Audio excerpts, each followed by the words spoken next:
Olá, sejam bem-vindos a mais um episódio do podcast Vivendo. Nossa ideia é sempre tentar conversar com vocês de uma maneira descontraída, fácil de compreender.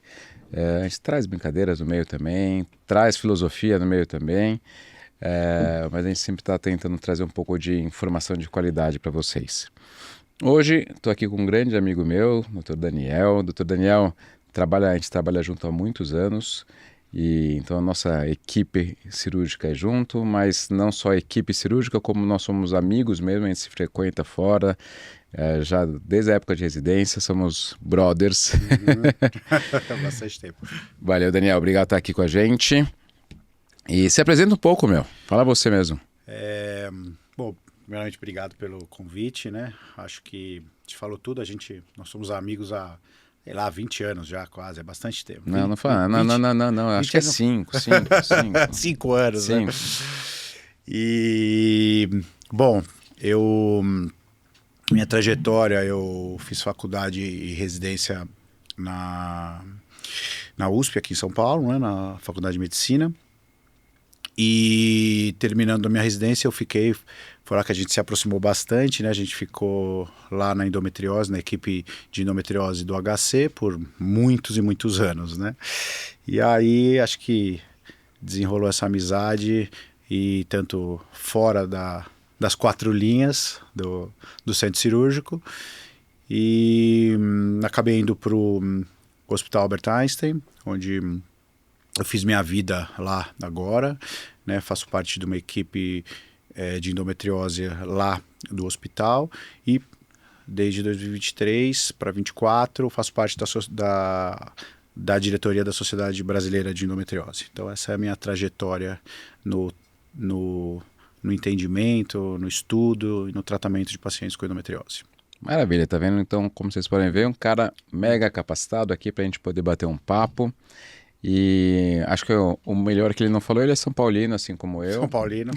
Estamos meio triste hoje, mas tudo Estamos bem. meio triste hoje, mas tudo hoje, bem. Hoje, nos últimos 10 anos, mas tudo bem. Mas a gente vai virar, a gente vai voltar. Calma. A Libertadores a gente ainda tá bem. Ainda tá bem, vamos ver. Ainda tá bem. No final do ano a gente conversa. Melhor a gente não tocar tanto no assunto agora, né?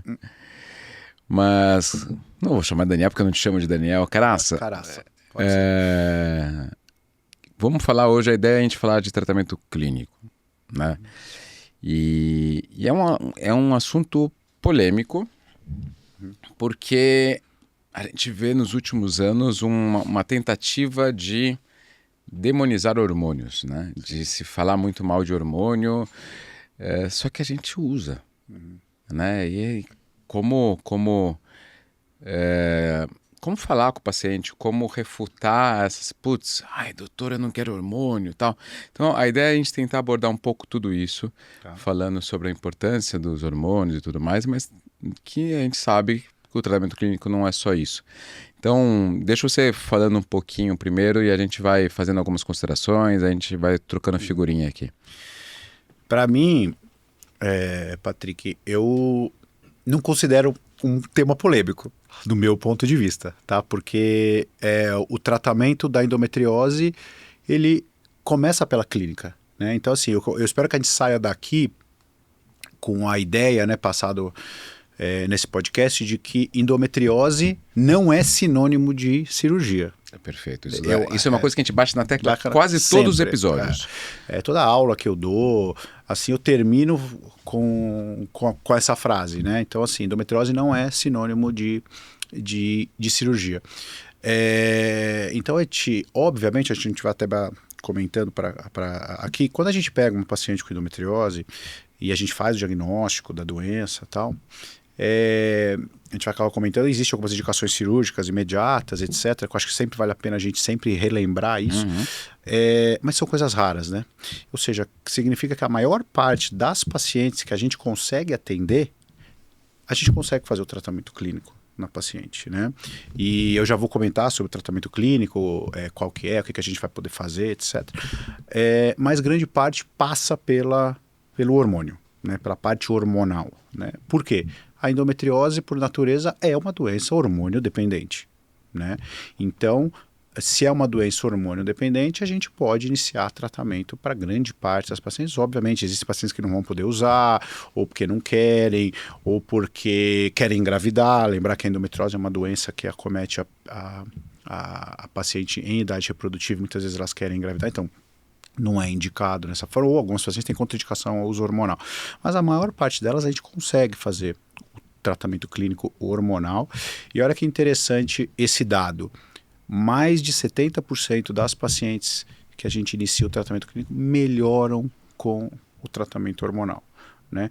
Então, ou seja, não é... Eu acho que a gente não precisa demonizar o tratamento hormonal. Existem várias e várias formas, que acho que a gente vai comentar daqui a pouco, do que a gente pode fazer com seus graus variados de melhora ou de efeito colateral que a gente encontra nesse tipo de tratamento, mas que a gente consegue ter uma taxa de sucesso muito alta.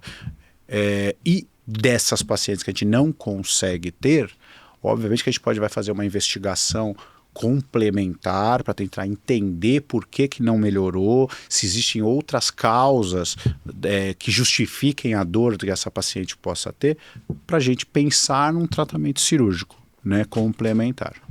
Perfeito, eu acho assim, eu quero pegar exatamente a frase que você começou aqui, né? Você falou assim, a maior parte das nossas pacientes vão para tratamento clínico, né? A indicação é tratamento clínico.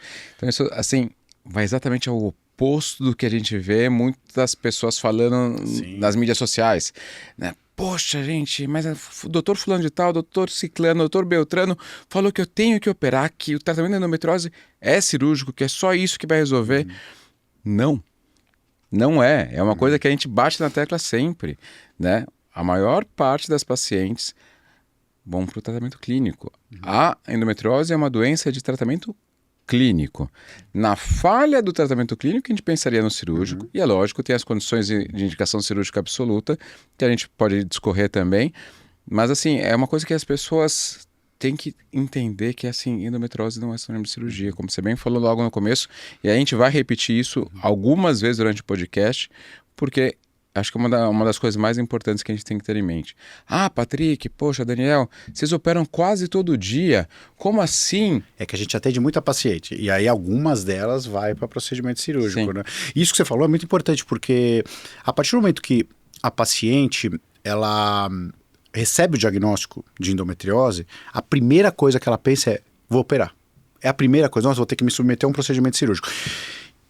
E não só a paciente, muitos médicos acreditam nisso. Sim. Também, muitos Sim. médicos. Então assim, você falando de rede social, a gente vê com muita frequência isso. Então assim, muitos médicos acreditam, endometriose e dor é igual a tratamento cirúrgico, né? Então, e que a gente vai falar que isso não é verdade, né? Então, acho que muito médico quer operar ou não sabe que pode fazer o tratamento clínico também em paciente, né? E muitas vezes você acaba operando a paciente e piorando o quadro clínico que a paciente tem, né? Porque ela não tinha indicação cirúrgica, né? Então, quando a gente estava na faculdade, né, a gente ouviu muito uma frase, grandes incisões, grandes cirurgiões, né? E hoje, de verdade, o meu pensamento, eu acho que a maior parte das pessoas concordam, que os melhores cirurgiões são aqueles que sabem realmente indicar uma cirurgia. Com certeza. Que não é sempre que vai ser necessário fazer a cirurgia. Ser um cirurgião plástico, você consegue, né, o seu objetivo, vamos falar de estética. Ser um cirurgião plástico e você vê uma paciente ou um paciente, enfim, que tem uma queixa de, sei lá, flacidez. Eu consigo resolver isso sem cirurgia? Não é? Eu consigo, sei lá, usar um bioestimulador de colágeno para melhorar essa flacidez? Então, sempre que a gente puder pensar em métodos não invasivos para melhorar aquela queixa do paciente ou da paciente, é melhor. Né? Então, o cirurgião plástico, cada vez mais, eles fazem uso, eles têm na própria clínica, né? O pessoal da estética, eles têm dermatologistas, eles têm outros profissionais que vão ajudar eles nesses métodos não cirúrgicos, né, para eles trabalharem em conjunto. E a gente também temos que saber indicar quando realmente tem uma cirurgia. É interessante fazer uma cirurgia para aquela paciente, mas a gente vai estar cercado de uma equipe multidisciplinar que vão nos ajudar a conduzir um tratamento clínico adequado. Então, eu acho que é muito isso, a gente pensar quando realmente é indicado fazer uma cirurgia. Sim. Né? É assim, nós somos cirurgiões, nós gostamos de operar, né? Que fique claro, operar com indicação cirúrgica da paciente. como nós somos cirurgiões, obviamente, para todas as pessoas existem intercorrências cirúrgicas que a gente observa, que a gente infelizmente acompanha muitas vezes. E assim, você conduzir uma intercorrência cirúrgica em pacientes que não necessariamente precisariam estar lá é muito difícil. Com certeza. Né? Então eu acho que isso é uma coisa que sempre tem que ser pensada. Eu acho que a condução, para chegar em linhas gerais, na verdade, agora, sem falar no tratamento multidisciplinar, que eu acho que a gente vai entrar a partir de agora, eu acho que o que acontece quando a paciente chega para a gente, né? A paciente, quando ela chega para a gente com endometriose, com o diagnóstico de endometriose, ou a gente faz o diagnóstico de endometriose numa paciente que chega com dor pélvica, dismenorreia, que é cólica, a primeira coisa que a gente faz é olhar as queixas que a paciente nos traz, a história clínica, e ver o exame que ela traz para nós, né? Quando ela chega para a gente com o exame, quando a gente solicita o exame, como eu falei anteriormente, existem algumas indicações cirúrgicas imediatas que a gente acaba operando a paciente independente do quadro clínico que ela tem, né? Ou seja, às vezes a paciente chega para mim assintomática, sem nada, sem dor, sem nada, mas ela tem um ultrassom ou tem um exame de imagem que justifica uma cirurgia. Quais são os principais desse? Endometriose de apêndice, que é uma indicação cirúrgica imediata, endometriose com acometimento de ureter, com estenose, muitas vezes comprometendo, ou intestino também comprometendo a luz intestinal, ou cistos ovarianos muito grandes, né? Principalmente acima de 6 centímetros, 4 a 6 centímetros, isso é uma discussão. Só que são coisas raras de acontecer. Quando acontece um negócio desse, a gente indica a cirurgia para paciente porque são indicações imediatas. Já agora, partindo para isso que nós estamos conversando, ou seja, a maior parte a gente olha e fala, olha, você não tem uma indicação cirúrgica imediata. Então, doutor, mas isso não pode crescer, isso não vai piorar, não é melhor operar agora? Eu acho que isso é uma coisa que a gente escuta com muita frequência. Doutor Daniel, tudo bem, eu entendi que eu não preciso operar, mas não é melhor operar? Vai que cresce. Só que a gente não consegue dar essa resposta para paciente. Eu não consigo falar para você. É a pergunta de $1 milhão. É a pergunta de $1 milhão. Eu falo isso para vocês. Porque tem paciente que cresce e cresce rápido, a gente não sabe por quê. E tem outras pacientes que ficam anos e não crescem. Anos. Eu falo assim, olha, a partir do momento que a gente faz o diagnóstico de endometriose numa paciente, a gente vai ter que seguir anualmente com queixa da paciente, tem pior ou melhor, exame físico da paciente, se tem aumento do nódulo, alguma coisa palpável. E exame radiológico, ou seja, está piorando. Fala para o paciente, olha, você pode ficar 1, 2, 10 anos com a mesma doença. Sim. E você pode no 11º piorar, no 12º piorar também. Então, assim, a gente vai avaliar isso dessa forma. Então, assim, eu não consigo falar para você se a sua doença vai progredir ou vai ficar estável durante muitos anos. A sua sorte é o quê? Ter hora e data para acabar a sua doença, que é quando você entrar na menopausa, né? Existem algumas coisas que podem acontecer, mas isso não é habitual. Então, assim, provavelmente até a menopausa, depois isso daí vai acabar, as lesões vão atrofiar, você vai melhorar de dor, etc. Então, é muito importante a gente fazer esse tratamento clínico com você, porque aproximadamente 70% das pacientes vão melhorar. Aí, assim, caso não melhore, caso você mantenha a dor, etc., aí a gente conversa sobre cirurgia, né? Que também cabe num contexto, né? As pacientes acabam melhorando significativamente com o procedimento cirúrgico também, mas não deixa de ser um procedimento cirúrgico também, né? Com certeza, com certeza. Eu acho que assim, é uma coisa que a gente gosta de bater na tecla, que a gente não trata exame, né? A gente trata uma pessoa. Então, assim, você falou logo no início, a gente vai ver a clínica da paciente, a gente vai ver o exame físico da paciente, a gente vai avaliar qual que é a queixa principal daquela paciente. Uhum. A gente tem paciente que a queixa dela principal é a cólica menstrual. Uhum. E é um dos sintomas que mais melhoram com o tratamento clínico, né? Sem dúvida alguma. Uhum. Eu tenho um paciente que a queixa dela principalmente é a dispareunia, a dor no ato sexual. Essa é o que eu vejo uma das que menos melhoram com o tratamento clínico. Sim. Né? Porque eu costumo fazer uma analogia que é cutucar uma ferida. Né? Enquanto o pênis encostar lá, ela vai ter dor. É nódulo dependente. Exato. Ou seja, encosta e dói. Mas assim, é justamente a gente avaliar o tipo de clínica da paciente para a gente poder já dá uma previsão para ela. Olha, esse sintoma costuma melhorar, esse não costuma melhorar. Isso é minha experiência, isso é a literatura. Eu acho que é muito bom a gente falar isso também para elas, né? Tem um trabalho no HC muito interessante, tipo, aproveitando a fila cirúrgica, Sim. né? Então, um hospital público com serviço de excelência, mas que tem uma fila cirúrgica. Então, tiveram pacientes que ficaram anos em fila até conseguirem ser operadas, e foi interessante que foi exatamente isso que a gente estava falando. A minoria teve uma progressão da doença, né? É engraçado isso. Mas ao passo que, por exemplo, ano passado a gente teve um caso que a gente fez uma nefrectomia na clínica privada, gente. Isso é Tipo, raríssimo. isso é raríssimo. Então, é um perfil mais agressivo. Eu tô com uma paciente que a gente vai operar que está com 18 anos, e a gente vai operar com 18 anos. Que Absurdamente é super raro sintomática. Não seria o que eu gostaria, tá? Mas assim, ela já veio com... É uma colega que sempre encaminha, já tentou diversos tratamentos clínicos, não deu certo, já usou até o chip da beleza, que eu não vou falar nomes, que a gente não gosta, a gente não usa, né? Mas enfim, mas não respondeu a nada.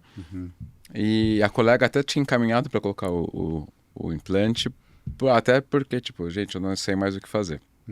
E não respondeu também ao implante. Então, assim, realmente tem pacientes que a gente vai ter uma evolução muito agressiva de uma maneira rápida, e tem umas pacientes que vão ficar anos e anos e anos e não vai ter uma progressão, né? Então a gente ainda não tem a resposta, não tem um marcador para a gente saber, putz, você tem uma endometriose de comportamento mais agressivo, você tem uma endometriose de comportamento, existe né? ainda, A gente não tem. saber.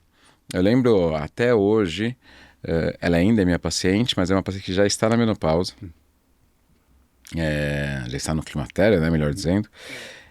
Eu dava plantão no hospital aqui de São Paulo e ela chegou no pronto-socorro com uma cólica absurda, tal. Já existia um preconceito da equipe do pronto-socorro, porque ela já tinha vindo várias vezes por causa das cólicas.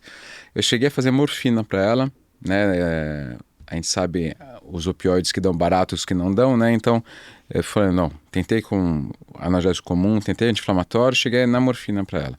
E eu, assim, eu tinha acabado de sair da residência, então não tinha muita experiência ainda, mas eu cheguei e falei para ela, olha, já investigou endometriose?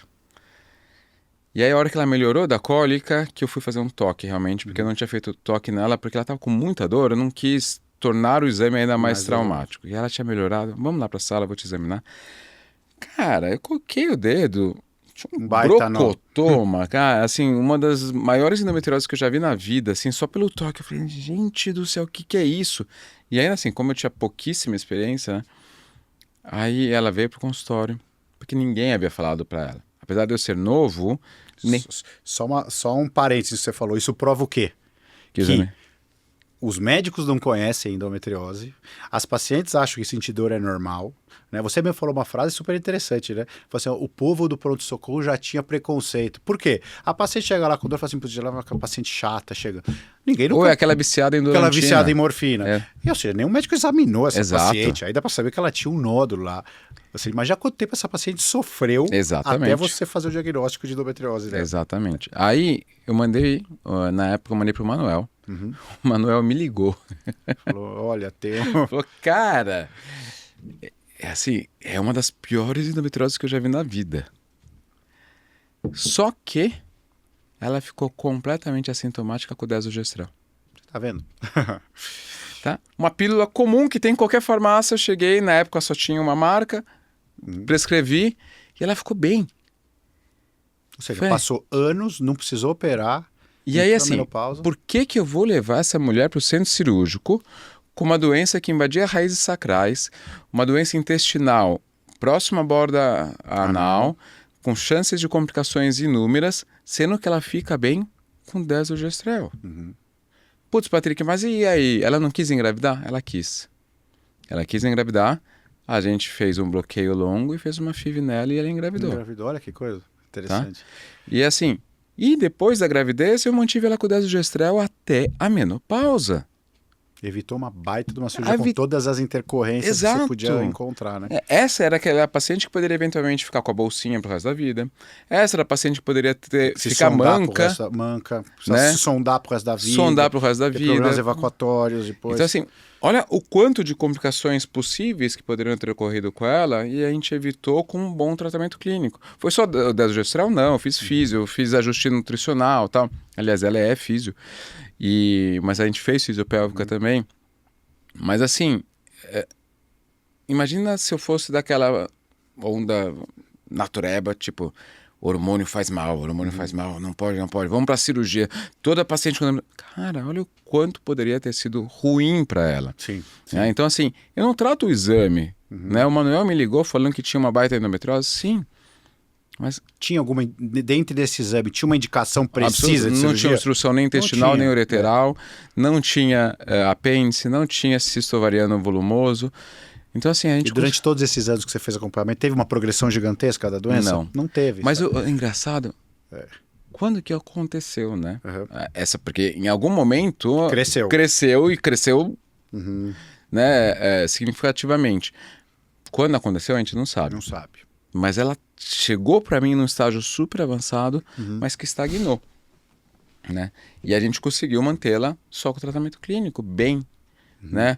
Tendo um bom relacionamento com o marido, conseguindo manter uma vida sexual e tudo mais. Então a gente conseguiu contornar de modo que ela ficou bem. Sim. Né? Então eu acho que isso traz mais uma vez pra gente. Cirurgia não é o caminho para todo mundo. E mais uma vez, por que vocês operam tanto? Porque a gente virou referência. Então, assim, vários colegas encaminham para a gente já tem um volume muito grande de pacientes com endometriose, mas acreditem, a minoria que são tiveram cirúrgicas. Uma história antes de chegar Exato. ali, né? Tiveram uma história de tentar tratamento clínico ou tem uma indicação precisa de cirurgia, por isso que elas estão ali. Exato. Ninguém chegou e pegou a paciente e colocou na sala cirúrgica imediatamente, né? Exatamente. E é assim, interessante quando que as pacientes perguntam também, assim, tudo bem, doutor, vamos tentar o tratamento clínico, né? Mas qual o tratamento clínico? Né? O que é o tratamento clínico, né? Então, assim, eu costumo falar para a paciente assim, ó, existe 1 milhão de métodos contraceptivos porque existe 1 milhão de mulheres. Então, a gente vai achar um que se adapte melhor ao que você está passando. Ah, não me adaptei a um, a gente pode trocar para outro, não tem problema, né? Então, assim, por exemplo, paciente que sente cólica menstrual e não tem outros comemorativos, dor pélvica crônica ou dor para ter relação sexual. Às vezes a paciente fala, eu não quero usar anticoncepcional, por exemplo. A gente pode tratar com medicação para dor ou anti-inflamatório em época menstrual, que muitas vezes acaba melhorando muito os sintomas da paciente, né? Se a gente opta por tratar com relação à parte hormonal, quais são os principais hormônios que a gente acaba usando, né? A gente pode dar anticoncepcional oral combinado, que tem estrógeno e progesterona. A gente pode dar pílula só de progesterona para paciente. Existem implantes hormonais só de progesterona. Existe DIU com liberador de levonorgestrel, que é o Mirena, que a gente usa com muita frequência também. Tem os análogos do GNRH, que são medicações de segunda linha que a gente usa hoje. É muito difícil. A gente usa só em determinadas situações, é muito raro usar. A gente discorre sobre cada um daqui a pouquinho. Daqui a pouquinho, tá. Mas acho que assim, acho que é importante exatamente isso. Entrando no tema propriamente dito, quando a gente fala tratamento clínico, a gente vai ter um pilar central, que é o hormônio. E a gente tem o complementar, que é os hábitos de vida, basicamente, né? Eu vou colocar o multidisciplinar atuando nesses hábitos de vida. Esse complementar, ele vai servir para o tratamento clínico, para o tratamento cirúrgico e para a vida, de um modo geral. Então, o que é isso? É a gente pensar em uma boa alimentação, é a gente pensar em manejo de estresse, é a gente pensar em um sono adequado, é a gente pensar em a prática de exercícios físicos, é a gente pensar em descanso, né? A gente pensar eventualmente, pensando, né, em exercícios, todo mundo que faz exercício talvez precise ou não de fisioterapia, né? Então, assim, é a gente literalmente confeccionar quais são os especialistas, quais são as especialidades que vão fazer parte desse tratamento complementar e vão nos ajudar. Mas uma das primeiras coisas que você falou é uma doença estrogênio dependente. Então, se é uma doença estrogênio dependente, assim como o mioma, assim como a adenomiose, a endometriose necessita de um tratamento que envolva o manejo desse estrogênio. Sim. Né? Então o hormônio acaba sendo o pilar central para isso. Sim. Né? Eu, embora seja cirurgião, eu adoro tratamento clínico, né? Porque o ginecologista, eu conto isso eu falo isso para as minhas pacientes, né? A paciente que tem endometriose, ela vai participar de uma jornada, né? Que é uma jornada do quê? Ela vai entrar num navio e precisa chegar naquele lugar que é o quê? Sem dor. Uma vida melhor, uma qualidade de vida com uma qualidade de vida adequada, né? E ela vai entrar num barco. E quem é o capitão desse barco? Nós, ginecologistas. O barco vai sozinho? Não, o barco não vai sozinho. E a paciente está lá.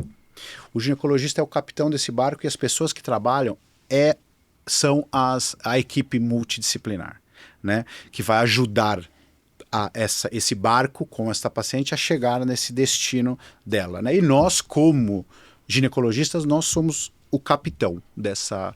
Então, quem são essas pessoas? Inúmeras que a gente pode falar, né? Fisioterapeutas, educadores físicos, psicólogos, psiquiatras, urologistas, coloproctos, plásticos, acupunturistas, milhões de pessoas para levar essa paciente neste lugar tão desejado, né?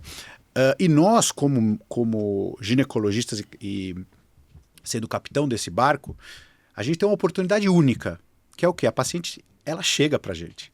Sim. Né? Nós somos, talvez, a primeira pessoa que avalia essa paciente. E não adianta a gente chegar para essa paciente e falar, olha, você tem uma dor pélvica, você precisa te operar, você tem endometriose, vamos operar. Ou mesmo assim, você vai tomar hormônio, vai melhorar. Não, a gente precisa ver a paciente como um todo, que é isso que você falou. Né? A gente vai precisar avaliar todas as queixas e tudo que a paciente sente para a gente poder escolher o melhor tratamento, que é multidisciplinar. Né? Não existe uma receita de bolo. Não existe. Cada paciente a gente vê um. Não é um copy-paste. Não. Né? Eu acho que, assim, vou até entrar num tema que não era o nosso tema, mas que eu acho que vale aqui. Antes a gente falava de Google, hoje eu falo de GPT, né? O IA. Chat. Se você falar do IA, sem dúvida nenhuma que você entrar hoje agora no chat GPT e perguntar de tratamento, ela vai conseguir fazer um tratamento, ela vai conseguir fazer um cardápio, Sim. ela vai conseguir fazer levar em considerações as individualidades de cada um, não. Né? Não vai. Vai fazer uma coisa geral. Exato, né? Exato. Então, assim, a gente fazer uso da tecnologia a nosso favor é excelente. A gente consultar o chat para nos ajudar em alguma coisa que a gente tenha dúvida, perfeito. A Nutri consultar o chat para eventualmente montar um escopo de uma dieta e ela fazer ajustes precisos, beleza. Mas, assim, eu acho que é importante isso. A gente não tem um copy-paste. A gente tem que confeccionar um a um o que é o melhor. São únicas, as queixas são... não necessariamente a paciente, né, são todas iguais. Não são. A gente não está tratando pacientes com endometriose. Está daquela paciente com endometriose que tem aquelas queixas específicas. Né? Tem paciente que encaminhar para uma terapia talvez seja o mais importante naquele momento. Sim. Né? Tem paciente que eu tirar a dor com qualquer coisa que seja, vai ser o mais importante. Então, assim, eu tenho que ver o que está mais sendo afetado naquele momento. Seu aspecto de dor, seu aspecto físico propriamente, seu aspecto de inchaço abdominal, seu aspecto de depressão, de ansiedade, se a questão de engravidar. Né? Então, tudo isso vai nos ajudar a ver o que é o mais importante, porque também é muito fácil a gente falar em tratamento multidisciplinar e... Tem custo tudo isso. Exatamente. Tem custo. A gente não é fácil você bancar. A gente fala no mundo ideal, né? Não é, principalmente em consultório particular. Mesmo às vezes em consultório particular a gente não consegue desenvolver tudo isso. Não consegue. Então, assim, o mundo ideal é que você acompanhe com todos eles, mas o mundo real não é assim. É a gente traçar uma linha de prioridades, ver qual que vai ser mais importante em cada momento para que a gente veja qual que é melhor para aquela paciente, né? Então, por isso que a gente tem as parcerias com tantos profissionais para nos ajudarem também na construção dessa linha de prioridades, né? Eu acho que isso a gente tem que deixar bem claro que é diferente o real do ideal, né? Acho que a gente não pode confundir isso jamais. E, Daniel, a gente estava falando aqui desde o começo de tipo, a maior parte das pacientes vão para o tratamento clínico, na falha a gente pensaria o cirúrgico. O que é a falha? A falha é a persistência dos sintomas, ou a melhora não significativa dos sintomas que a paciente sente, né? Então, a nossa função é tratar todas essas coisas, mas em linhas gerais, o médico, o ginecologista, além de poder encaminhar para esses lugares, é iniciar o tratamento hormonal, que é o que na maior parte das vezes a gente faz, caso a paciente possa ou não queira engravidar, obviamente. Aí a gente inicia o tratamento.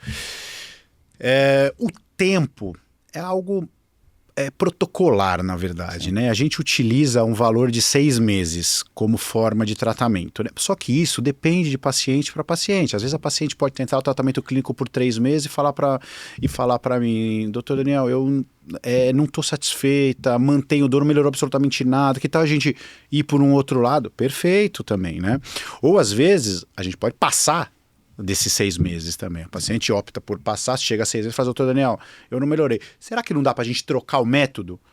Eu tive paciente que ficou 3 anos de tratamento clínico, então, porque ela teve uma melhora, não foi uma melhora total, mas ela ainda não se sentia segura de ir para cirurgia. Sim.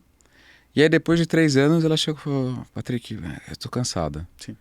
Vamos para cirurgia? E aí a gente foi. Então assim, como você disse, os 6 meses a 1 ano de tratamento clínico é uma coisa protocolar.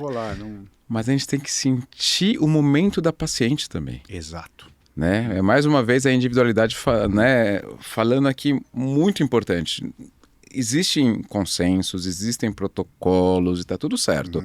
Né? Faz parte das sociedades criarem esses consensos e protocolos. A gente segue o de todas elas, mas a gente tem que pensar em cada paciente. Como também a paciente pode se negar também a fazer o tratamento clínico. Sim. Contanto que ela entenda tudo isso que a gente falar para ela. Já tive paciente que ela fez o diagnóstico de endometriose, chegou para mim e falou assim, doutor Daniel, eu quero operar.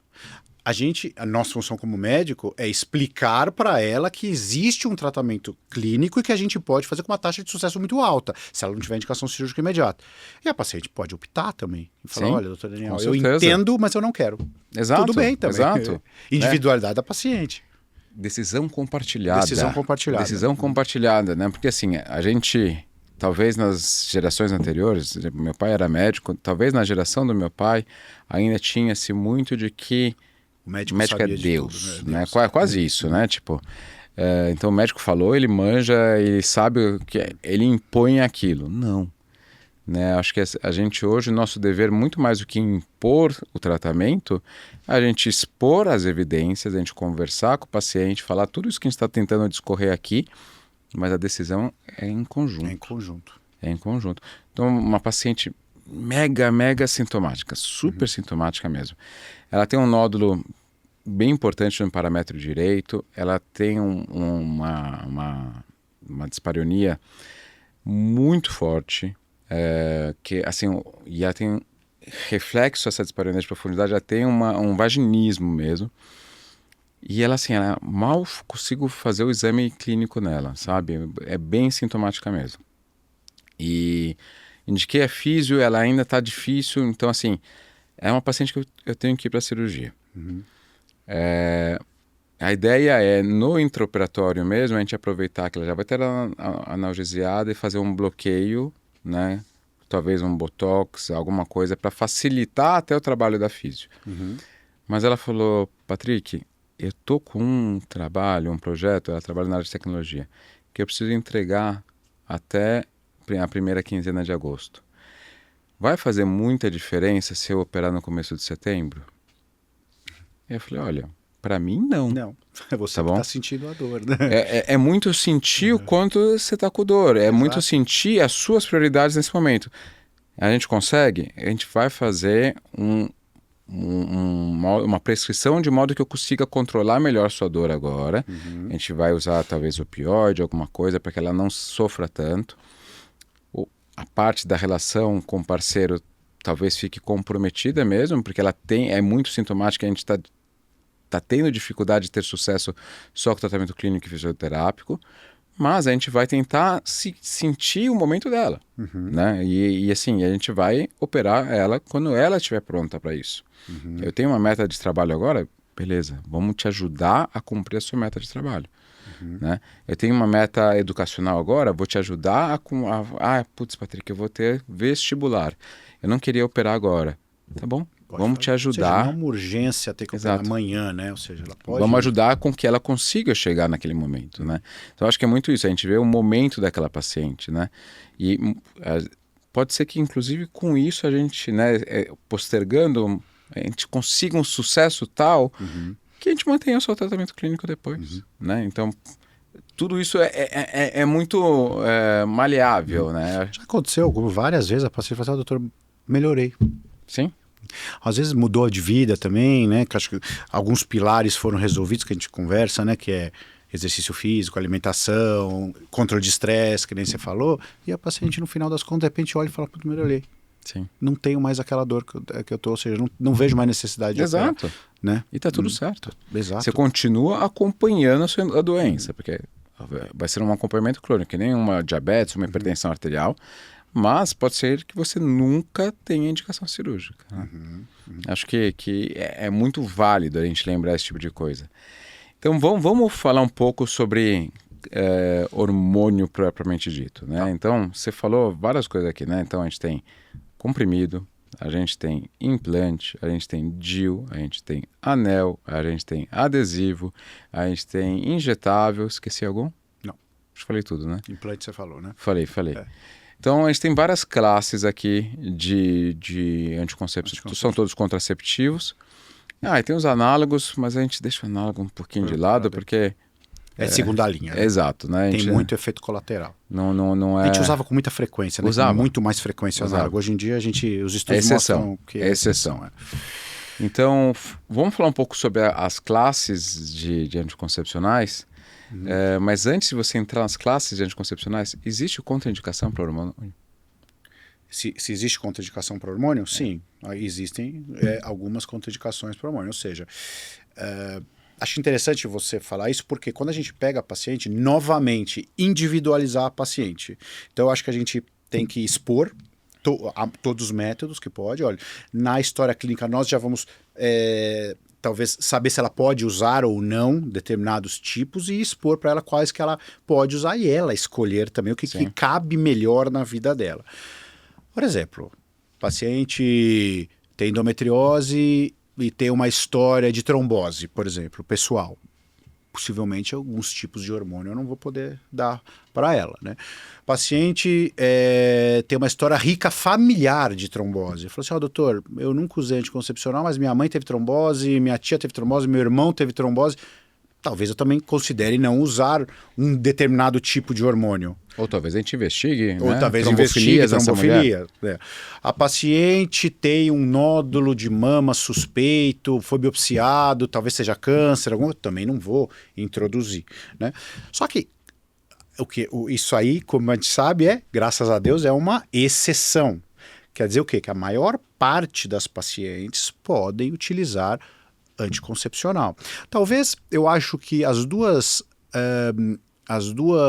contraindicações maiores que a gente encontra, que são as mais frequentes, na verdade, mas também não são contraindicações ao uso de determinados hormônios, mas de alguns, pacientes tabagistas, né, que graças a Deus cada vez tem menos tabagista, né, mas porque não é mais chique. Não é mais chique usar. Não é mais chique, mas o vape tá aí, hein? Mas o vape tá aí.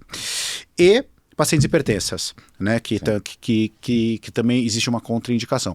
Mas são todos os hormônios? Não. Existem vários hormônios que a gente pode dar para esse tipo de paciente. O principal é o estrógeno que a gente evita. Exato. Né? Mas existem pílulas de progesterona, existe o implante e o DIU de progesterona. Então, assim, quando a gente pega uma paciente, a gente avalia ela como um todo, vê a história dela e propõe os anticoncepcionais para elas que não sejam contraindicados e nós em conjunto chegamos à conclusão qual que é o melhor. Mas existe o melhor anticoncepcional? Isso que é o professor, não, doutor, mas eu quero usar um melhor que existe. de fato, infelizmente, não existe Não um existe, melhor não existe. anticoncepcional. Quantas vezes eu já vi eu tratar uma paciente que teve uma melhora completa, coisa, aí eu pego assim mesmo, passo para outra paciente, a paciente não apresenta Não, melhora. eu tenho irmãs, Aham. duas, tipo, uma responde muito bem a uma classe e a outra não responde, entendeu? E são irmãs, teoricamente, são geneticamente parecidas, né? Então deveriam responder. Não, não existe, não existe. Existe o anticoncepcional que é bom para você. Para você, exatamente. E acabou. E, por exemplo, e tem as questões individuais. Ah, eu não gosto de tomar comprimido, mas anel vaginal vai bem. Sim. Putz, eu não gosto. Eu tenho uma aflição de colocar o anel e tirar o anel. Ah, posso usar um outro. Então, assim, a gente tem que ver essas questões também de cada um, Sim. né? Tem coisas culturais também. Engraçado, você falou isso. Ontem mesmo eu atendi uma paciente que eu fui. Ela falou para eu precisei prescrever anticoncepcional para ela. E aí eu falei sobre todos os métodos. E aí eu comecei a falar do anel vaginal, por exemplo, para ela, né? E aí eu terminei de falar, fiquei falando um tempão sobre o anel vaginal. Ela falou assim: Zória, mas eu nem uso OB. Eu tenho Receio aflição. Ou seja, Não adianta. Pô, podia ter parado no meio, ao invés de ter continuado, que eu fiquei falando. Ou seja, e coisas individuais. Sim. Iria adiantar? Iria. Provavelmente, né? Mas ela não, por questões culturais, etc., Exato. ela não queria usar. E tá tudo certo. Tá tudo certo. A gente vê o que melhor vai se encaixar para ela, né? Eu acho que isso que é importante. Mas eu acho que uma coisa que a gente tem que desmistificar é que a classe dos anticoncepcionais, eles são drogas estudadas há 40, 50 anos, cara, que são, se você segue os critérios de elegibilidade, são drogas seguras. Sim. São drogas seguras. Então, aquilo que a gente fala, não vai usar anticoncepcional porque vai te causar trombose. Aumenta o risco de trombose? Aumenta. Mas, quando o risco de trombose numa população é muito baixo, mesmo que você dobre esse risco, ele continua sendo muito baixo, né? Então, o dobro de muito pouco continua sendo muito pouco. É interessante isso porque acho que essa é a primeira coisa que a paciente fala pra gente, né? Você fala, eu vou ter que usar anticoncepcional. Doutor, mas não dá trombose? Isso. É interessante isso, porque é exatamente isso que eu falo. O que dá muito mais trombose? Obesidade. O que dá muito mais trombose? Tabagismo. O que dá muito mais trombose? Engravidar. Engravidar dá mais risco. Dá mais risco de trombose. Exato. Eu falo pra você, a chance de você engravidar, a chance de uma população geral ter trombose é 1. Exatamente o que você falou. Se você usar anticoncepcional, é 2. Entendeu? Ou seja, aumenta. Aumenta. Só que de uma coisa rara, se você dobrar, continua sendo raro. Só que se você não usar, o que vai acontecer? Aí eu posso engravidar. Aí aumenta 15 vezes a chance, entendeu? Exatamente. Além de ter um bebê, né? Que pode ser desejado, tá ou tudo não, certo, né? é muito bom, mas se não for desejado, talvez seja algo difícil de se lidar. Então acho que é isso que é importante. Endometriose. Endometriose. Anticoncepcional causa câncer? Né?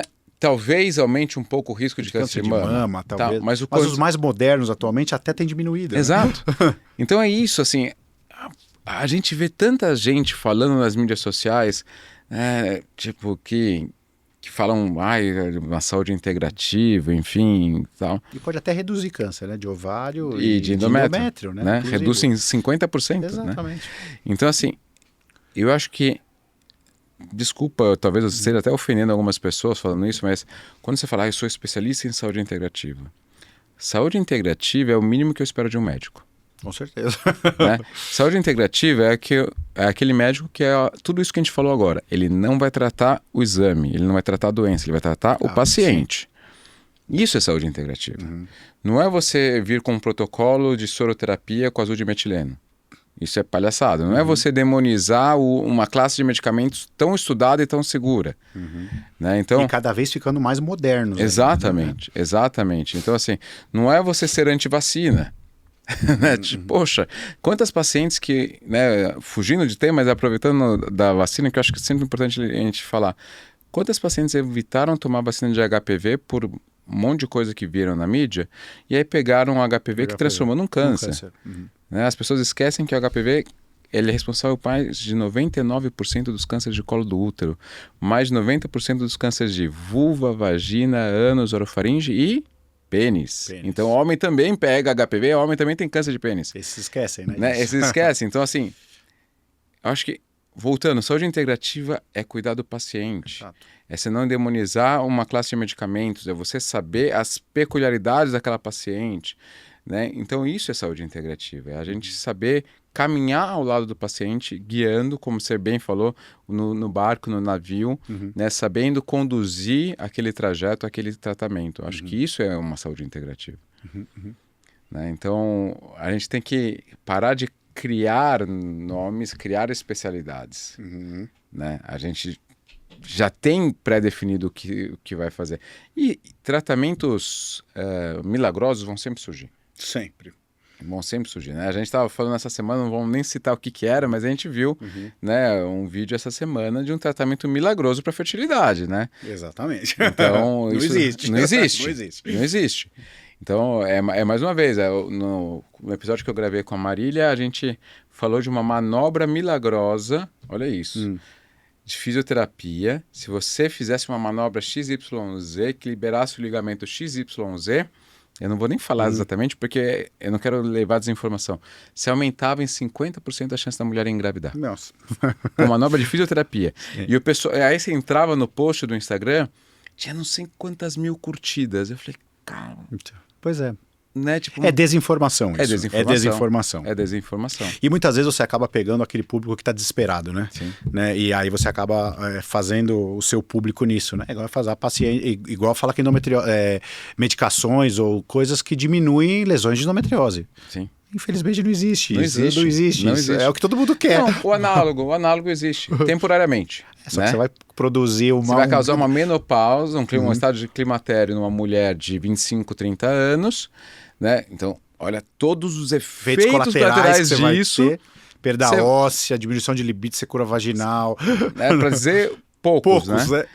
Por 3 a 6 meses, vai ter uma redução? Vai tudo voltar. Vai tudo voltar depois. Você suspendeu, ele é estrogênio dependente, aquele ovário continua produzindo. Exato. Né? Então você suspendeu o análogo, vai tudo voltar. É o único medicamento que comprovou redução de lesão. Nenhum outro medicamento comprovou redução de lesão. Né? Seja o chip da beleza, né? Seja os hormônios convencionais, nenhum deles comprovou. Então eu acho que é importante a gente ter isso em mente. Assim, todos os hormônios, todos que a gente for prescrever, o nosso objetivo não é reduzir a doença. Nosso objetivo é melhorar a qualidade de vida daquela mulher. Sim. Né? Tentar deixá-la sem dor ou diminuir consideravelmente aquela dor para que ela se sinta confortável. Né? Tentar, se é uma mulher que está tentando engravidar, tentar fazer com que ela chegue à gravidez. Tratamento clínico associado aos nossos colegas fertileutas. Seja tentar impedir a progressão daquela doença.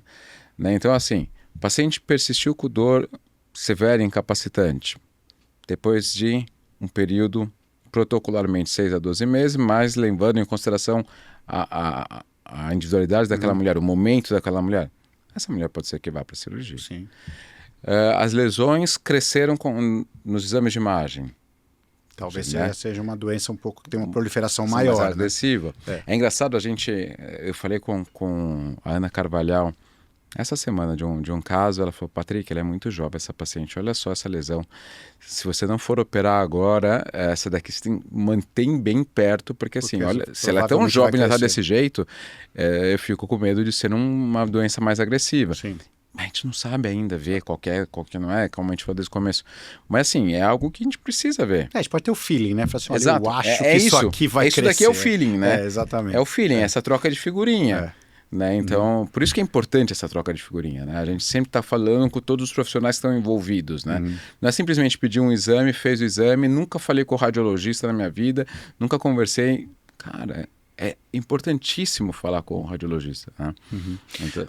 Deixa eu te fazer uma pergunta que na verdade, acho que você sabe desse tipo de tratamento bem melhor, que você estudou bastante sobre isso, né? Não sei se a gente pode entrar nisso, né?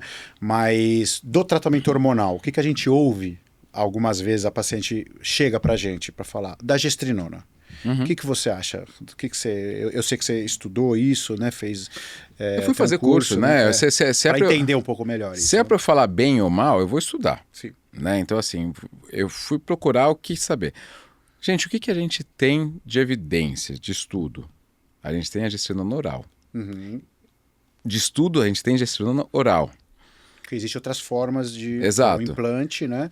E vaginal, né? A gente vai entrar nisso. Então, mas o que tem de estudo? Gestrinona oral. O que tem de registro na Anvisa? Gestrinona oral. que está vencido. Que, por sinal, está vencido desde Tá vencido. 1990. Eu nem lembro quando, mas eu sei que é muito há tempo. muitos anos. Gestrinona oral foi usado na década de 70. Foi abandonado o uso por quê? Efeito colateral. Efeito colateral. Uhum. Beleza. Aí começaram a fazer gestrinona por via de implantes subdérmicos e um pouco mais recente com óvulos vaginais. Uhum. O que mais me incomoda, por que não tem estudo até hoje? Porque assim, os implantes subdérmicos de gestrinona, eles são usados desde a década de 80, né? Então, talvez tenha segurança. Mas Falta assim, estudo, né? Falta estudo. a gente não tem nenhum estudo que comprova que aquele meio é seguro. É Né? verdade. A gente não tem nenhum estudo mostrando que utilizar o implante absorvível ou inabsorvível tem diferença.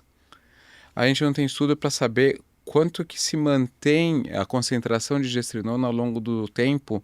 Né? O inabsorvível dura 1 ano, o absorvível dura 6 meses. A gente não tem esse tipo de estudo. A gente não tem estudo para saber se o efeito anabólico que a gestrinona causa, se ela vai dar algum prejuízo A longo prazo, né? a longo prazo na saúde cardiovascular, hepático-pancreática.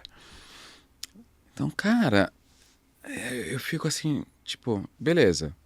A gente ouve de pacientes que chegam usando e de colegas que prescrevem bastante, que a gestrinona tem uma boa resposta clínica. E muitas vezes utiliza como primeira opção de tratamento, exato. né? Esse que é o problema. Esse é o grande X da questão. A gente ouve desses colegas que tem uma boa resposta clínica. E algumas pacientes realmente chegam e têm uma boa resposta clínica. Qual a segurança para utilizar aquilo? Qual a segurança para prescrever algo que nem registro na Anvisa tem? Na Anvisa tem. Entendeu? Então eu não sou assim, tipo, eu acho que talvez aquela medida que saiu proibindo, talvez não tenha sido a mais adequada. O que eu acho que deveriam existir critérios para você poder produzir, né? E aí todas as farmácias de manipulação elas produzem. E assim, talvez eu compre uma briga aqui, mas a farmácia de manipulação, a gente sabe que tem as boas e as não tão boas. Como qualquer coisa. Né? Então, assim, o que me dá insegurança também nesse medicamento, na forma como elas são? Uma fiscalização numa indústria farmacêutica, né? Os critérios para que uma indústria farmacêutica tenha todos os alvarás da Anvisa são muito mais rigorosos do que de uma farmácia de manipulação. Então eu não me sinto seguro. Sim.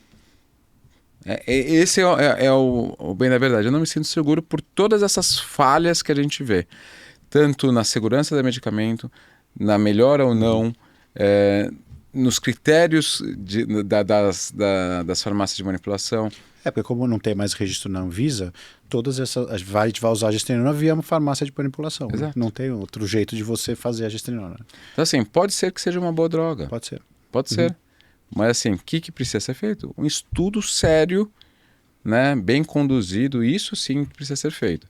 Se a partir desse estudo bem conduzido for provado que é uma boa droga, que é segura de ser utilizada, que nada adianta ser uma boa droga para controlar a endometriose e não ter segurança para o resto da saúde da paciente. Sim. Né? Então, de nada adianta isso. Então, acho que é muito importante a gente ter isso em mente. Ao invés de eu defender com todas as unhas e dentes a gestrinona, não, vamos lá, vamos defender o estudo para a gestrinona. Né? Vamos defender que o estudo do implante ou da via vaginal comprove que tem uma boa segurança. Sim. E se comprovar, a gente fala, a medicina é uma ciência das verdades transitórias. Né? Tinha coisas que a gente não acreditava no passado que a gente acredita hoje. Então Sim. pode ser que se o estudo chegar e comprovar que é bom e é seguro, que a gente passe a utilizar. Sim. Mas eu acho que sem isso é irresponsável. Eu também acho. É irresponsável. Eu acho que a gente precisa ter isso em mente. É irresponsável. Né? Nem pretendi entrar nesse tema polêmico do Chip da Beleza, mas acho que é importante As isso. pacientes falam pra gente, né? Sim, Muitas com certeza. Eu já tive paciente que melhorou. Embora eu não prescreva, né? Eu tive paciente que eu tentei várias coisas, ela usou a gestrinona e melhorou. E tá usando até hoje. Entendeu? Então, assim, realmente, eu acho que precisa de... Eu acho assim, é muito... Também, eu vou fazer um comparativo. Você vai na academia, Você vê quanta gente, com certeza, é só você olhar, você sabe que está utilizando bola. Sim. Está usando anabolizante. Tem aqueles lá que usam cronicamente anabolizante e não tem nada, não tem câncer, não tem infarto, não tem AVC, não tem nada. Mas a gente tem muitos estudos do uso de anabolizante mostrando que não é seguro. Não é seguro. Tem morte Né? súbita, Exatamente. né? Teve um atleta, acho que foi essa semana passada, né? Que até o Silvio Pova fez um post, enfim, falando, né? O cara teve uma morte súbita. Um atleta, cara... Então, existe efeito colateral. Tem efeitos colaterais. A gestrinona, ela é um hormônio anabolizante também. Então, assim, os estudos também precisam levar isso em consideração. Que pode ter efeito colateral, como queda de cabelo, aumento de acne, oleosidade na pele, né? Que o paciente pode não, né? Eu lembro na época das paniquetes, né? No Pânico na TV. Todas elas estavam lá de biquíni, queriam estar com o corpão, né, em dia para ficar desfilando lá no palco. Teve paniquete que começou a usar a gestrinona e que encheu a cara de espinha e abandonou. E assim, ela teve que ficar um tempo sem ir para o Pânico porque ela não estava esteticamente legal para aparecer lá. E muitas vezes a paciente não sabe desses efeitos colaterais. Exato. Você põe, aí isso vai melhorar. E aí ela começa a ter efeitos colaterais e não sabe nem por que está tendo isso, né? A alteração da voz. Alteração da voz. Nossa, a alteração da voz é uma das coisas mais visíveis, né? Aumento de clítoris, né? Que a gente vê com frequência. E esse aí é um aumento que não é reversível. Não é né? reversível. A acne melhora, a voz costuma melhorar, a alopecia costuma reverter, mas o aumento de clitóris não volta, né? Mas eu acho interessante falar sobre isso, porque também são coisas que fazem parte do tratamento hormonal da endometriose. Né? Ou seja, a maior parte dos, assim, que a gente acredita, os médicos sérios, etc., não prescrevem esse tipo de coisa. Mas vai ter médico que vai prescrever esse tipo de coisa. Então a paciente precisa saber. E eu acho assim, eu não vou nem condenar o colega que prescreve. Eu só acho que ele não pode ser a primeira linha de tratamento. Não pode. E se você for prescrever, você tem que explicar tudo isso para a paciente. Exato. Tem que falar a paciente concordando e estando... Tá beleza. Exato. Né? Tipo, você explicou, você expôs os riscos e os benefícios, a pessoa quer tomar, tá tudo certo. Mas eu acho que é isso que a gente tem que ter em mente. Não é a primeira linha de tratamento, tá bom? E a gente tem que expor riscos e benefícios para ela, para que ela tenha capacidade de decidir. Né? Assim como eu exponho riscos e benefícios de uma cirurgia. Sim. E eu deixo ela decidir. E ela pode perguntar, Patrick, e se fosse sua mulher? Né? E aí eu vou dar minha opinião. Se fosse minha mulher, eu vou operar ou não vou operar. Né? Eu acho que é muito isso. A gente expor, né, dar substrato para que aquela paciente consiga sozinha, né? definir gente, e decidir em conjunto conosco. Né? Acho que isso é o mais importante de tudo. Cara, a gente daria para a gente continuar falando a tarde inteira sobre o assunto. Mas eu queria, Caraça, que você tentasse take home messages. Né? Então, assim, se fosse para a gente encerrar o podcast aqui, o que você acha? Se fosse, não, a gente vai encerrar o episódio agora. Já passou uma hora? Já passou uma hora. Já estão expulsando a gente. Estão expulsando a gente. Estão varrendo nossos pés com a vassoura aqui. Mas assim, encerrando agora, o que você acha que é fundamental para quem está nos assistindo para não esquecer? O que precisa ser guardado desse episódio? Eu acho esse episódio algo muito importante. E eu acho que todo paciente que tem endometriose deveria ver isso, assistir esse podcast e ver o que a gente conversou sobre hoje, né? E a principal mensagem é como eu comecei no nosso podcast. Ter endometriose não é sinônimo de cirurgia. Existem tratamentos clínicos que podem ser feitos, tratamento hormonal que pode ser feito com melhora significativa das dores que a paciente possa sentir ou das queixas que a paciente tem, né? Então, quando a paciente chega para nós temos que avaliar a paciente como um todo e não só como uma doença, né? Então, ver a paciente como um todo e, se ela não tiver indicação cirúrgica, iniciar o tratamento, proporcionar para ela a opção de ter o tratamento. Acho que essa é mais a palavra mais... Proporcionar para ela a opção de ter um tratamento clínico. Aí ela vai definir, obviamente, o que ela quer. Então, acho que isso é a principal mensagem que eu quero deixar dessa... E não precisa ter medo de hormônio, né? Acho que é o mais importante. Não é para ter medo de hormônio. Perfeito. Acho que, como mensagem final, acho que é bem isso. Endometriose é uma doença de tratamento eminentemente clínico. Tá? Na sua exceção, vai para cirurgia. Na falha do clínico, vai para cirurgia. Tá? As medicações que a gente utiliza no tratamento clínico são medicações seguras. Tá bom? E lembre-se, sentir dor não é normal. Gente, obrigado, Daniel. Obrigado por todos aqui. Espero vocês no próximo episódio.